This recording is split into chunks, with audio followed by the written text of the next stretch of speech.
Një copë guri zakonshëm i përdorur si një mbyllëse dere për dekada fshe një sekret që mund të ndryshojë jetën përgjithmonë.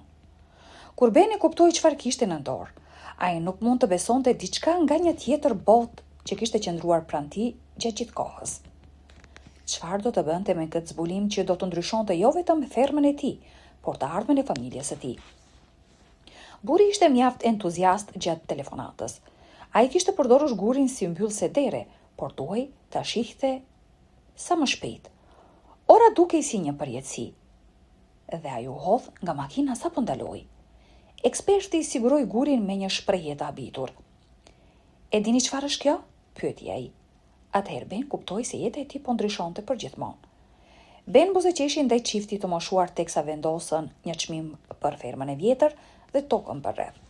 Ata ranë dakord dhe ai mund të transferohej menjëherë. Tani ishte ferma e tij. Ai gjithmonë kishte ndëruar për këtë jetë, dhe tani ishte e tij. Ai thjesht duhej të mbushte ferma me lop, derë dhe do të kujdesej për të korrat, siç kishte bërë fermieri i vjetër gjithë jetën e tij.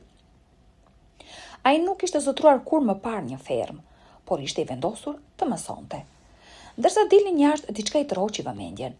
Ben e dinte se ferma që donte të blinte në Dexter, Michigan, nuk ishte në gjendje më të mirë, por donte të kuptonte saktësisht se çfarë po merrte.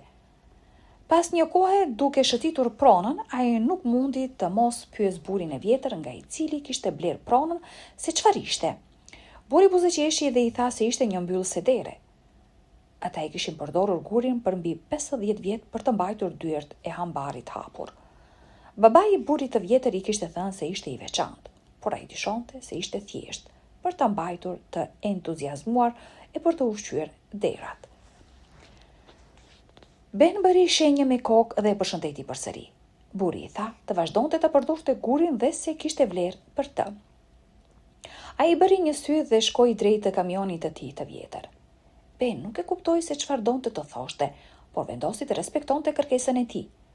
Pasi çifti dhe agjenti i pasurive të patundshme u larguan, ai mbeti vetëm në fermë.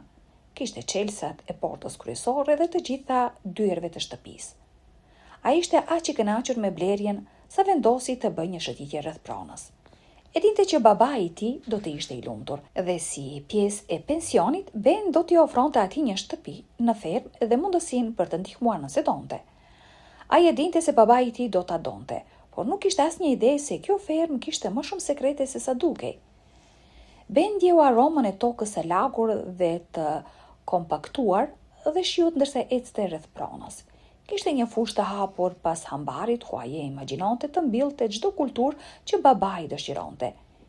Ishte kurioze që fermerët e mëparshëm nuk kishin mbjellë atë. Por kur ju afrua më shumë, diçka tërhoqi vëmendjen e tij. Diçka shumë e çuditshme ndodhej në fushë dhe ai duhej të gjente përgjigje. Vuri re një krater të vogël në mes të fushës. Ishte e qartë se kjo ishte arsyeja pse nuk kishin mbjellë. Por pse nuk e mbushën atë? Ishte gjithashtu e qartë se nuk ishte një krater i zakonshëm. Ai vendosi ta telefononte me një pronarin e mëparshëm për të kuptuar se çfarë po ndodhte. Dhe buri i vjetër ishte personi i vetëm që mund t'i jepte përgjigje. Kur fermeri i vjetër i u përgjigj duke i habitur që Ben po thëriste vetëm një orë pas blerjes së pronës. Por sapo Ben shpjegoi arsyen, buri heshti. Ai nuk ishte kur shumë bisedues, por Ben kuptoi se nuk donte të thoshte asgjë. Ai e kishte mashtruar atë për këtë pronë? Atëherë, buri i dha një enigmë më shumë se sa një përgjigje. Gjithçka kthehej tek guri. Guri në fjalë nuk ishte si çdo gur tjetër që Ben kishte parë. Po, guri? Pyeti Beni, duke tentuar ta bënte të fliste. Atëherë fermeri zbuloi se nuk ishte nga kjo botë. Guri kishte një histori të gjatë, siç duket nga një roman ose film, por fermeri e tregoi me sinqeritet dhe seriozitet. Buri i vjetër i tregoi për shikimet e çuditshme që filluan në Michigan në mes të viteve 1960 dhe që kulmuan në një nga legjendat më të famshme të zonës së Dexterit, rreth orës 8:30 të mbrëmjes.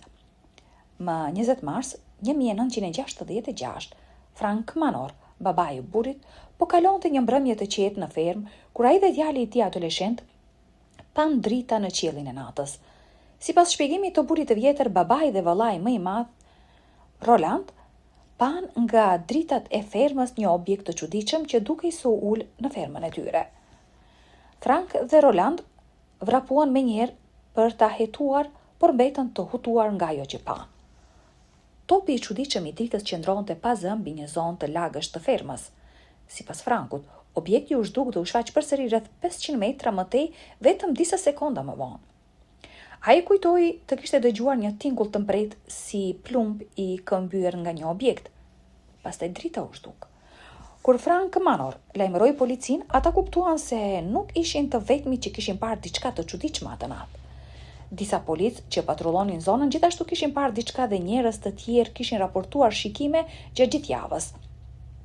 10 njerëz pan diçka në qiell dhe Dexter, Michigan, duket se ishte epiqendra. Shikimet ishin të shumta dhe përfshin dëshmi të besueshme nga senator, zyrtar të ligjit dhe guvernator. Shpejt, Allen Hynek, një astrofizikan nga Universiteti Northwestern, u dërgua në Dexter për të hetuar. Ai përfundoi se njerëzit kishin parë diçka, por e atribuoi shikimin e tyre bimëve të kalbura në shpatat e lagështa që krijonin gazra, të cilat kur liroheshin mund të prodhonin dritë dhe tingull. Por historia e burrit të vjetër u bë edhe më e çuditshme. Ai tregoi se disa javë pas shikimeve, babai dhe vëllai i tij pan diçka të zbrazët natën në pronën e tyre dhe bëri një zhurmë të madhe kur goditi tokën. Në mëngjes babai gjeti kraterin dhe nxori objektin e çuditshëm. Ishte ende i ngrohtë, kujtoi burri i vjetër, por diçka nuk po rinte bashk për Benin. Pse përdorej si mbyllëse dere? Pas telefonatës, Ben ndjeu se kishte më shumë pyetje se sa përgjigje. Burri i vjetër i kishte treguar për mbylljen e derës që përdorej për të mbajtur dyert e hambarit hapur.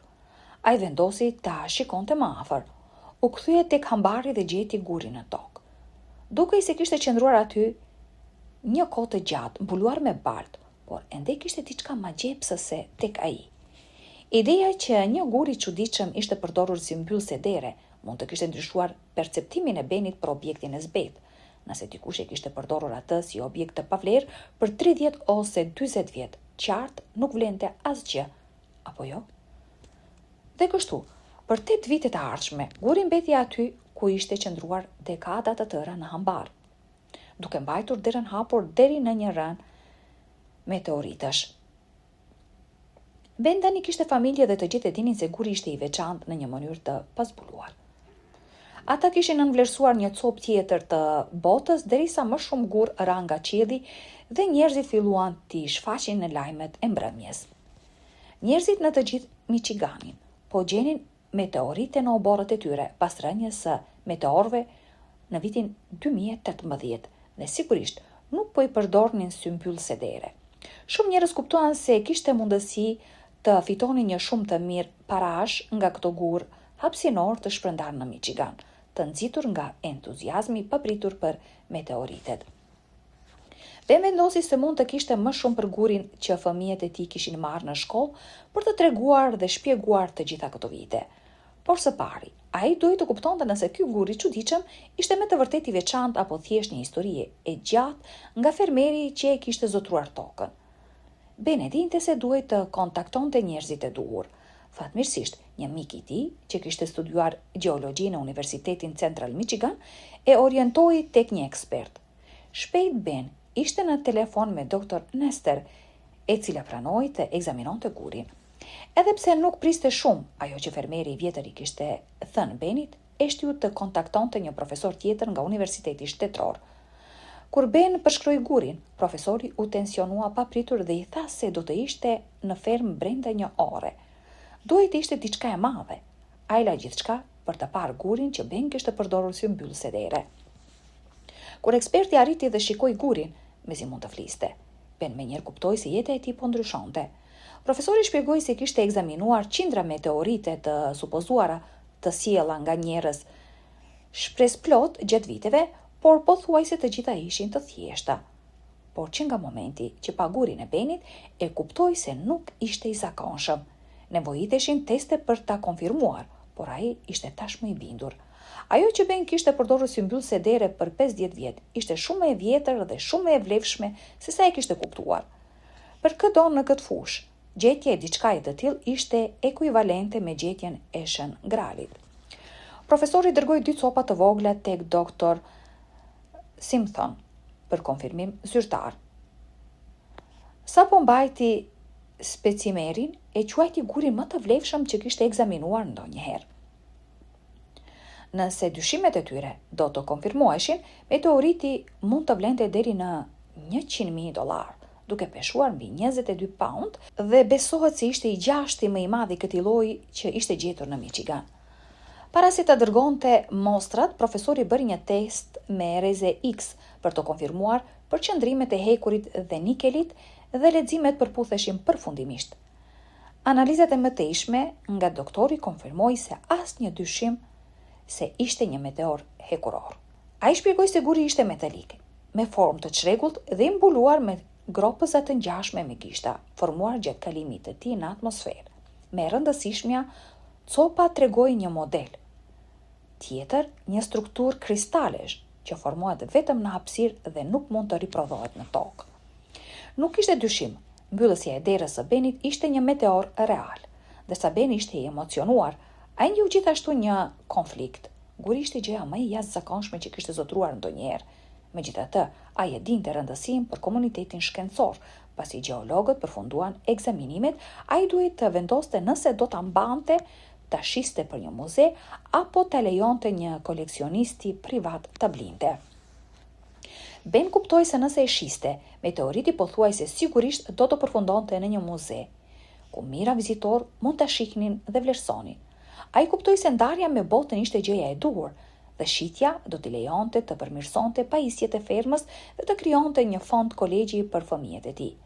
Mostrat u dërguan në një laborator tjetër, duke zbuluar elemente të rralla që rriteshin edhe më shumë me vlerën e tij. Ben llogariti yjet e tij me fat. Pronësia e tij i kishte dhënë më shumë se sa një vend për të jetuar. I kishte dhënë një të ardhme të sigurt dhe premtuese për familjen e tij. Për të mbrojtur privatësinë e personave të përshkruar, disa emra, vende dhe karakteristika identifikuese janë ndryshuar dhe janë produkt i imagjinatës së autorit. Çdo ngjashmëri me ngjarje, vende ose persona, të gjallë apo të vdekur, është krejtësisht rastësore.